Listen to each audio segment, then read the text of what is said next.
Assalamualaikum warahmatullahi wabarakatuh. Kembali ke Senpaisi ya, dan masih dalam chapter pembahasan seri PPh orang berbadi. Pada kali ini, kita akan sama-sama membahas mengenai angsuran PPh pasal 25 untuk wajib pajak orang pribadi ya. Ya guys, kita kan tahu bahwasanya PPh orang berbadi ya, maupun badan, basically dia terutang pada akhir tahun pajak ya, atau bagian tahun pajak yang kita bisa ambil garis tengah bahwasanya PPh orang berbadi ataupun PPh badan itu terutang setiap tahunnya ya. Namun kalau misalnya nih wajib pajak itu membayar satu kali dalam satu tahun, tentunya dia akan merasa berat sekali ya. Katakanlah kalau misalnya wajib pajak itu harus membayar 1 miliar ya setiap tahunnya. Nah, makanya ada mekanisme mengenai pembayaran secara cicilan itu ya. Di mana cicilan itu nantinya akan dibayarkan setiap bulan. Ya. Kalau misalnya tadi ya, dia membayar 1 miliar ya. 1 miliar per tahun. Tentu kalau misalnya dia sekali bayar ya, tentu sangat besar sekali nilainya ya. Nah, kemudian karena ada mekanisme pencicilan, maka dia akan membayarnya di setiap bulan, yaitu 1 miliar tadi dibagi 12 bulan. Nah, ini kan sangat membantu cash flow dari wajib pajak.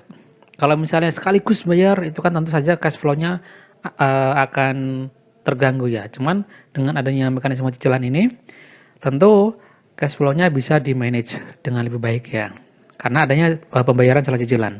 Nah, pembayaran secara cicilan juga itu juga kita ketahui bahwasanya sebagaimana kita ketahui di masyarakat umum juga banyak yang membeli rumah dengan cara mencicil, banyak juga yang membeli mobil secara mencicil, motor secara mencicil maksudnya dengan cicilan dan lain sebagainya. Tentu hal ini lebih meringankan ke individunya. Makanya di dalam pajak juga ada mekanisme tersebut, yaitu dengan adanya istilahnya angsuran PPh di pasal 25-nya ini.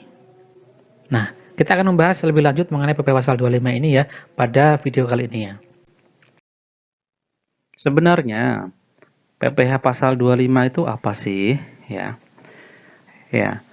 Pajak penghasilan pasal 25 atau bisa disebut sebagai PPh pasal 25 adalah pajak yang dibayar secara angsuran atau dengan cara mencicilnya ya di setiap bulannya. Tujuannya adalah untuk meringankan beban wajib pajak ya. Mengingat pajak yang terutang tadi harus dilunasi dalam waktu 1 tahun. Sehingga dengan adanya pembayaran dengan angsuran ini, maka cash flow dari para pengusaha itu, baik orang pribadi ataupun badan itu, bisa dimanage lebih baik lagi. Kemudian, PPh pasal 25 ini untuk siapa nih? Ya, yaitu untuk orang pribadi yang melakukan kegiatan usaha atau pekerjaan bebas dan juga wajib pajak badan, gitu ya. Di sini, untuk wajib pajak orang pribadi adalah WPOP yang melakukan kegiatan usaha atau pekerjaan bebas. Kemudian bagaimana kalau misalnya WPOP karyawan itu ya. Nah, WPOP karyawan ini dia tidak perlu untuk membayarkan PPh pasal 25. Itu ya. Nah, tentu kalau misalnya mengenai perbedaan WPOP yang melakukan kegiatan usaha atau pekerjaan bebas dan juga WPOP karyawan, bedanya apa? Bisa disimak di video yang lainnya, yang sebelum-sebelumnya gitu ya. Di dalam PP pasal 25 ini ada ketentuannya ya. Bagaimana cara mengangsurnya?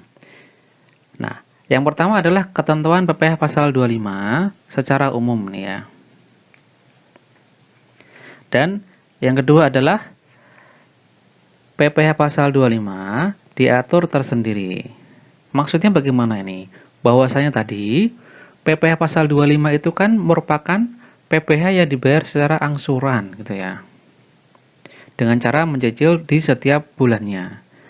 Nah, namun demikian, mengikuti perkembangan dari bisnis wajib pajak, maka Tax Authority mencoba untuk menselaraskan perkembangan bisnis itu dan juga kebutuhan bisnis dengan perpajakan, sehingga PPh pasal 25 pun ada yang diatur tersendiri. Nah, mengenai yang diatur secara umum ini, nah nanti kita akan bahas bersama-sama. Kemudian, untuk yang diatur tersendiri itu untuk siapa sebenarnya? Yaitu yang pertama adalah untuk wajib pajak baru nih ya. Yang pertama adalah untuk wajib pajak baru. Kemudian yang kedua adalah wajib pajak baru yang melakukan penggabungan, peleburan, pemekaran, pengambil alihan usaha, dan atau perubahan bentuk badan usaha. Berarti yang B ini WP yang baru melakukan katakanlah merger, akuisisi, gitu ya, diversifikasi, dan lain sebagainya. Kemudian, kategori yang ketiga adalah wajib pajak orang pribadi pengusaha tertentu atau WP OPPT ya. Yaitu wajib pajak orang pribadi yang melakukan kegiatan usaha, perdagangan atau jasa tidak termasuk jasa sehubungan dengan pekerjaan bebas ya, pada satu atau lebih tempat kegiatan usaha yang berbeda dengan tempat tinggal dari wajib pajak itu. Dan khusus untuk WPOPPT ini, PPh pasal 25-nya adalah 0,75% dari omset bulanan tiap masing-masing tempat usahanya. Kemudian kategori yang keempat PPh pasal 25 yang diatur tersendiri adalah wajib pajak bank, wajib pajak BUMN atau BUMD, kemudian wajib pajak masuk bursa, dan wajib pajak lainnya yang berdasarkan ketentuan perundang-undangan harus membuat laporan keuangan secara berkala. Nah, wajib pajak lainnya ini misalnya adalah wajib pajak yang berada pada bidang jasa keuangan. Misalnya asuransi gitu ya.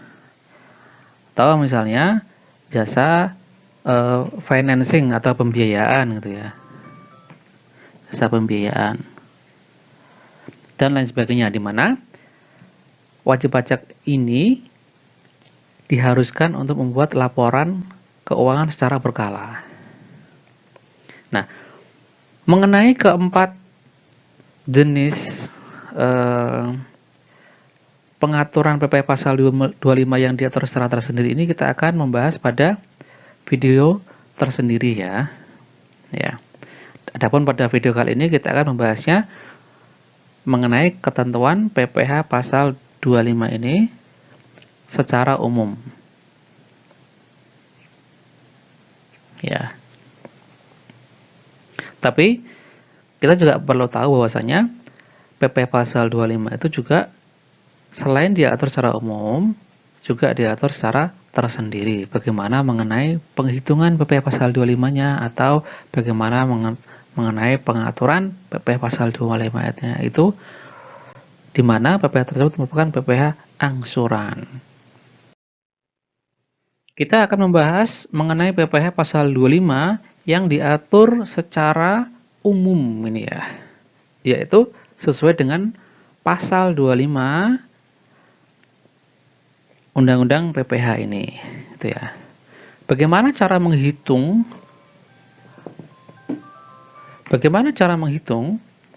angsuran PPh pasal 25-nya ini ya. Ya, secara umum nih ya. Bahwa besarnya angsuran pajak dalam 1 tahun pajak berjalan yang harus dibayar sendiri oleh wajib pajak untuk setiap bulan adalah sebesar PPh yang terutang sih ya. Sini ya, perlu di garis bawah ya. Adalah sebesar PPh yang terutang menurut SPT tahunan, PPh tahun pajak lalu ya. Kemudian dikurangi dengan PPh yang dipotong sebagaimana dimaksud dalam PPh pasal 21 dan 23 serta PPh yang dipungut sebagaimana dimaksud dengan pasal 22. Ya. Tentu yang bagian A ini adalah yang tidak final ya. Dan juga dikurangi dengan PPh yang dibayar atau terutang di luar negeri yang boleh dikreditkan sebagaimana pasal 24. Maksudnya apa nih PPh pasal 24 ini? Bahwasanya ketika wajib pajak memiliki penghasilan di luar negeri ya. Tentu di luar negeri sana itu kan dipotong pajaknya. Nah, atas pemotongan pajak yang di luar negeri itu dapat dikreditkan di Indonesia. Nah, itu namanya PPh pasal 24. Namun, maksimal yang boleh dikreditkan itu ada ketentuannya tersendiri. Dan di sini adalah yang dapat dikurangkan di sini adalah yang maksimal atau yang dapat dikreditkan di Indonesia. Jadi enggak semua PPh yang dibayarkan di luar negeri itu semua bisa dikreditkan, enggak semuanya. Ya, jadi tergantung bagaimana mekanisme penghitungannya. Dan mekanisme penghitungan PPh pasal 24 ini akan dibahas tersendiri ya. Kemudian jika sudah mendapatkan angka-angka tadi, maka dibagi 12 ya. Atau banyaknya bulan dalam bagian tahun pajak. Jadi di sini adalah bisa dikatakan adalah PPh 25 itu ya. PPh terutang dikurangi dalam kurung nih ya. PPh 21, 22, 23, 24 gini ya. Dibagi dengan 12 ya. Kurang lebihnya seperti ini ya. Cara simpel untuk memahaminya ya. PPh terutangnya adalah tentu saja yang ini ya. Jadi PPh terutang ini adalah PPh terutang tahun lalu ya. Jadi kalau misalnya untuk menghitung PPh pasal 25 2021, tentu dasarnya adalah PPh terutang tahun 2020. Tentu di sini adalah dengan melihat di SPT tahunannya gitu ya. Oke, mungkin ini formula yang umum yang bisa dipahami mengenai bagaimana caranya menghitung angsuran PPh pasal 25-nya. Lalu kalau misalnya PPh pasal 21-nya ini nggak ada gimana ya? Berarti 0. Kalau PPh pasal 25-nya nggak ada, ya 0 berarti. Kalau PPh pasal 23-nya nggak ada, berarti 0. Atau PPh pasal 24-nya nggak ada, berarti ya 0. Berarti kalau misalnya atas pengurangnya ini 0 semua ya, berarti ya langsung aja PPh terutang dibagi 12 langsung gitu ya. Nah, terus gini ya, ketentuan yang berikutnya ya. Besarnya angsuran pajak yang harus dibayar sendiri oleh wajib pajak untuk bulan-bulan sebelum SPT tahunan PPh disampaikan sebelum batas waktu penyampaian surat pemberitahuan tahunan pajak atau SPT tahunan PPh sama dengan besarnya angsuran pajak untuk bulan terakhir tahun pajak yang lalu. Gitu. Nah, ini maksudnya bagaimana? Kan kita tahu ya bahwasanya bulan ini kan ada Januari, Februari, Maret, April, dan seterusnya ya sampai Desember ya. Nah, ketika kita mau menghitung PPh pasal 25 tahun 2021 gitu ya. Ya. PPh pasal 25 tahun 2021. Nah, kalau misalnya wajib pajak itu, misalnya wajib pajak orang pribadi katakanlah gitu ya. Wajib pajak orang pribadi kan dia baru lapor SPT-nya bulan Maret nih ya. Iya. SPT tahunannya ya. Maka PPh pasal 25-nya sejak ini ya Januari, khususnya yang ini ya, maaf nih ya, Januari dan Februari ini ya, karena kan maksimal itu kan pembayarannya kan di bulan berikutnya gitu ya, tanggal 15 ya. Maka untuk PPh pasal 25 Januari dan Februari ini sama dengan Desember 2020. Ini sama nih. Ya. Ini sama. Nah, sehingga nanti untuk PPh pasal 25 bulan Maret sampai dengan Desember, nah ini sesuai dengan perhitungan yang terbarunya. Begitu juga nanti Januari, Februari 2022 ini sama jadinya, sama ke sini. Itu. Nah, ini adalah cara menghitungnya. Tentu kalau misalnya pada selama masa pandemi ini ya, pandemi COVID 2019 ini, pemerintah kan ada istilahnya insentif perpajakan PPh pasal 25 gitu ya, untuk WP dengan sektor atau klaster tertentu ya. Kita abaikan dulu yang itu ya, kita abaikan dulu ya. Kita kembali ke basic cara penghitungan dulu ya gitu ya. Kemudian ketentuan lainnya, khusus angsuran PPh pasal 25 untuk wajib pajak orang berbeda tertentu, WPOPT ya, tadi adalah 0,75% dari jumlah peredaran putus setiap bulan dari masing-masing tempat usaha yang berbeda. Nah, tadi kita udah sebutkan di mana ada penghitungan PPh pasal 25 yang diatur secara tersendiri gitu ya. Ya, di PMK tadi ada pengaturan di PMK-nya tadi ya. Kemudian penjelasan berikutnya akan kita bahas bersama-sama atau mengenai contohnya itu ya. Nah, kita lihat dulu nih di SPT tahunan PPh orang pribadi gitu ya. Tadi kan bahwasanya PPh pasal 25 itu adalah WPOP usahawan ya, atau yang memiliki pekerjaan bebas ya. Nah, tentu kalau misalnya WPOP usahawan atau memiliki usaha bebas, nah SPT yang digunakan adalah formulir 1770 ya. Nah, SPT-nya adalah di sini ada, akan kita zoom ya mengenai PPh terutang dan bagaimana angsuran PPh pasal 25-nya. Ya, kita lebih zoom lagi. Nah, di dalam SPT tahunan, nah bagaimana cara pengisiannya bisa disimak di video yang lainnya. Di SPT tahunan PPh orang berbadi itu ada mengenai jumlah PPh yang terutang ya. Kemudian ada juga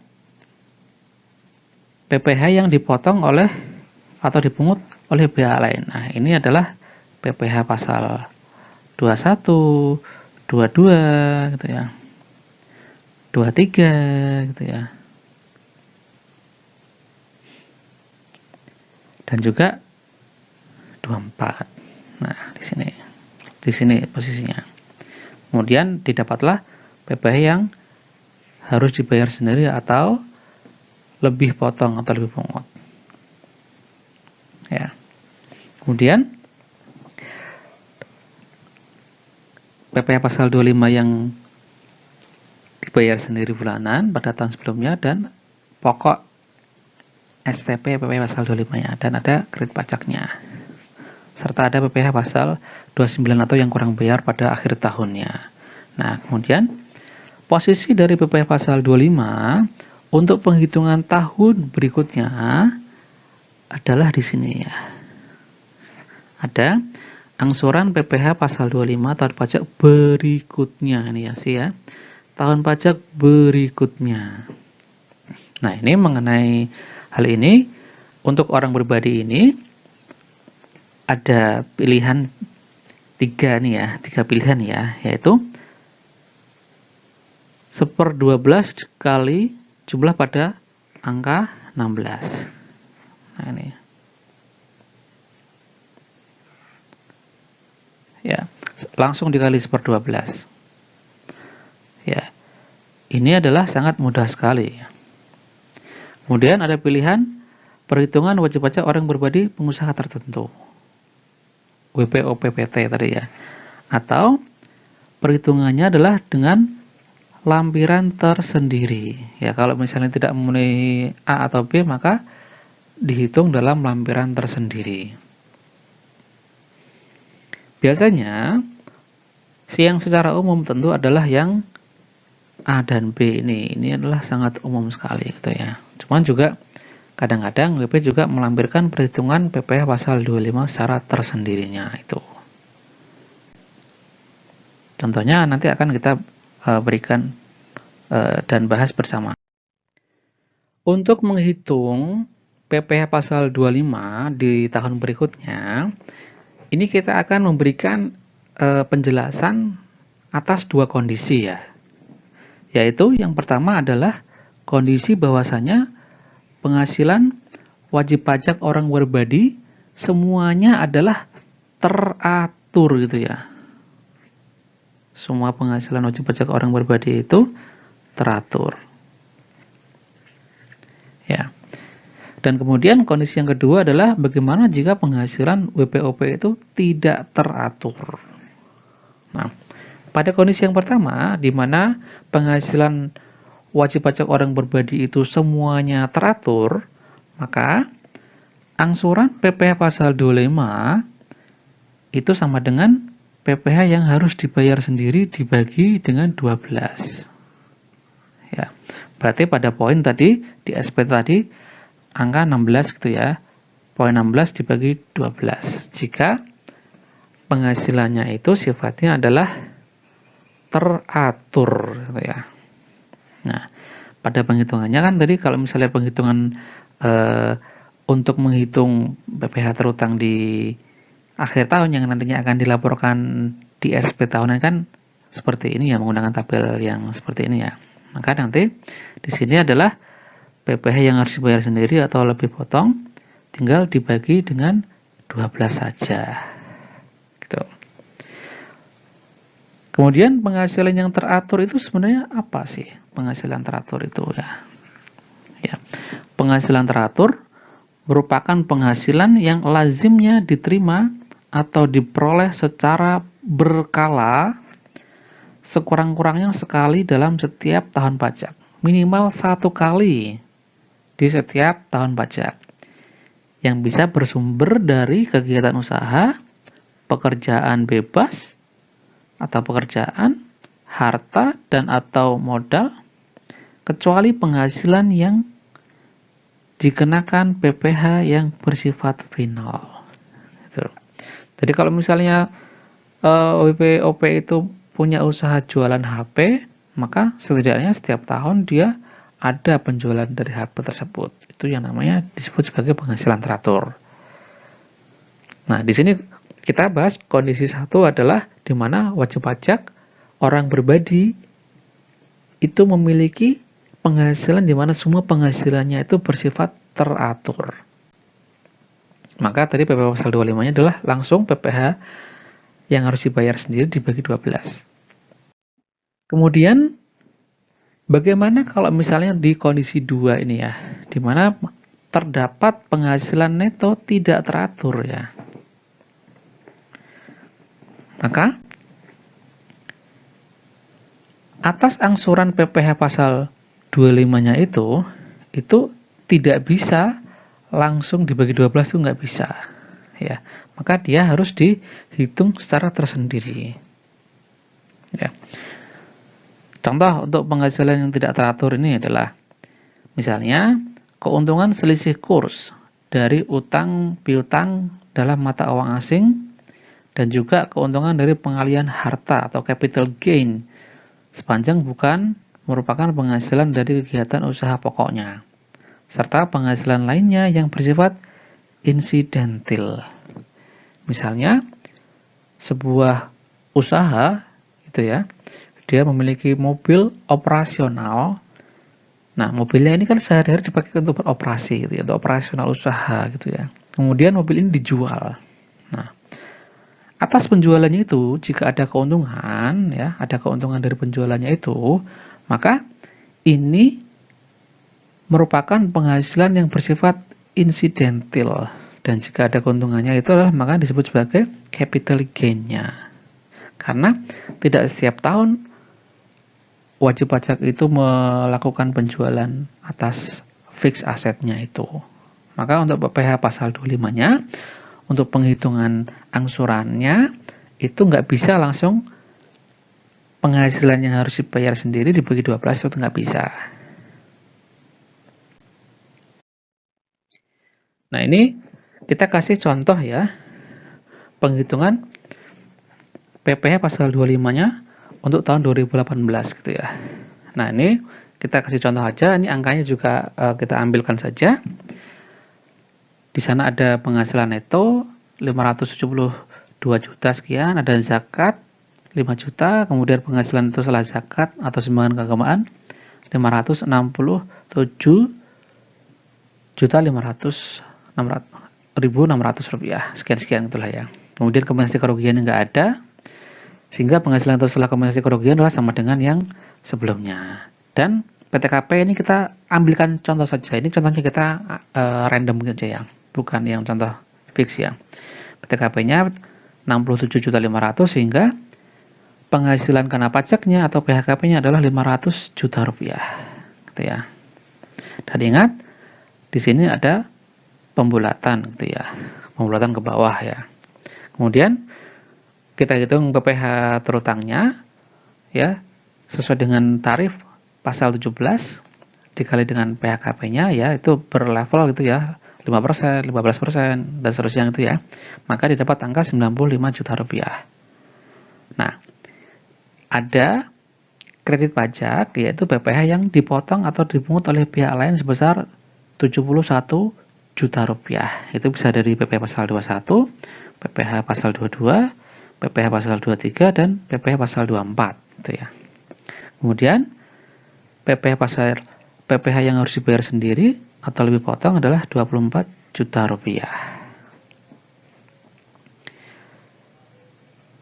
Dan PPh pasal 25 yang telah dibayar sebelumnya, ini ya, tahun pajak sebelumnya, tahun pajak yang bersangkutan adalah 20 juta rupiah, sehingga ada kurang bayar sebesar 4 juta rupiah. Ini ada kurang bayarnya untuk tahun pajak 2018. Ini tentu kita asumsinya adalah WP memilih tarif umum ya, dan dia memenuhi untuk tarif umum ini ya, bukan menggunakan PP 23 2018 atau PP 46 2016, bukan ya, tapi menggunakan tarif umum gitu ya. Nah, atas hal tadi ya, kondisi tadi itu kan, kalau misalnya nih ya, kondisi tadi itu adalah wajib pajak orang pribadi itu memiliki penghasilan di mana semua penghasilannya itu adalah sifatnya teratur ya. Maka PPh pasal 25 untuk tahun pajak 2019 yaitu PPh yang harus dibayar sendiri dibagi 12. Di mana tadi PPh yang harus dibayar sendiri itu kan ada 24 juta rupiah. Dibagi 12 saja, sehingga PPh pasal 25 untuk tahun 2019 adalah 2 juta rupiah. Gitu ya. Di sini tadi hitungannya ya. Di sini yang dari sini ya, tinggal dibagi saja dengan 12.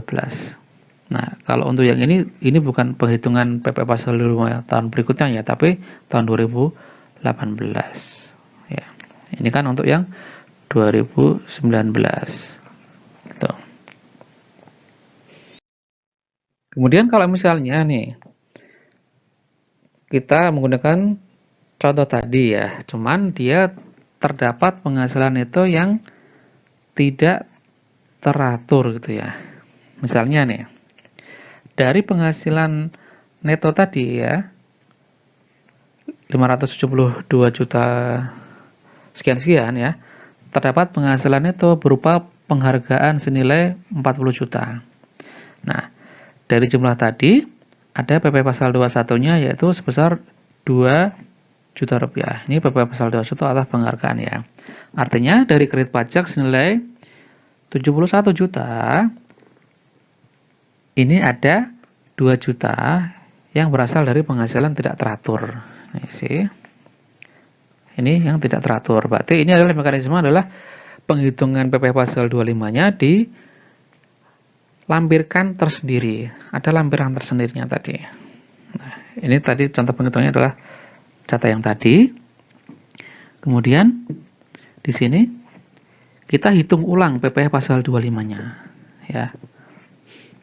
Ini kan sama nih ya. Nah, penghasilan neto setelah zakat ini ya. Langsung ke sini ya.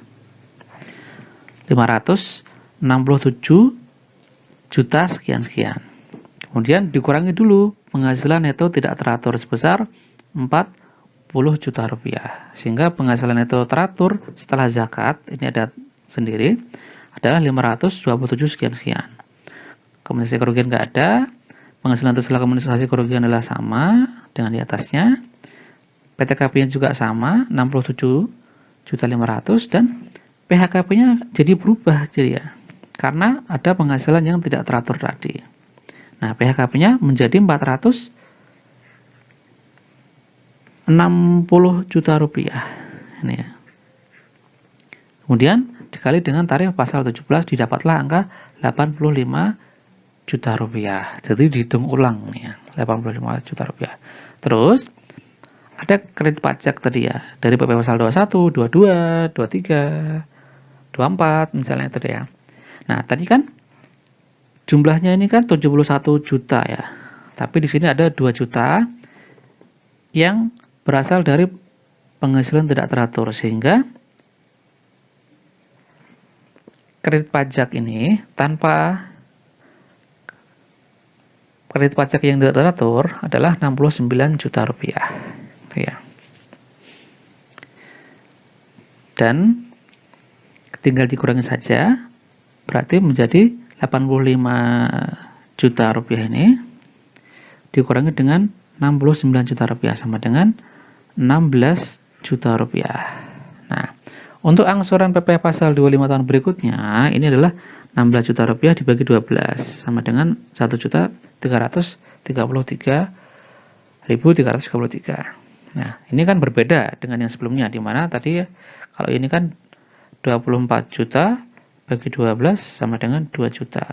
Untuk nanti angsurannya kalau misalnya ada penghasilan yang tidak teratur, itu berubah menjadi lebih kecil untuk PPh pasal 25 tahun berikutnya. Gitu ya.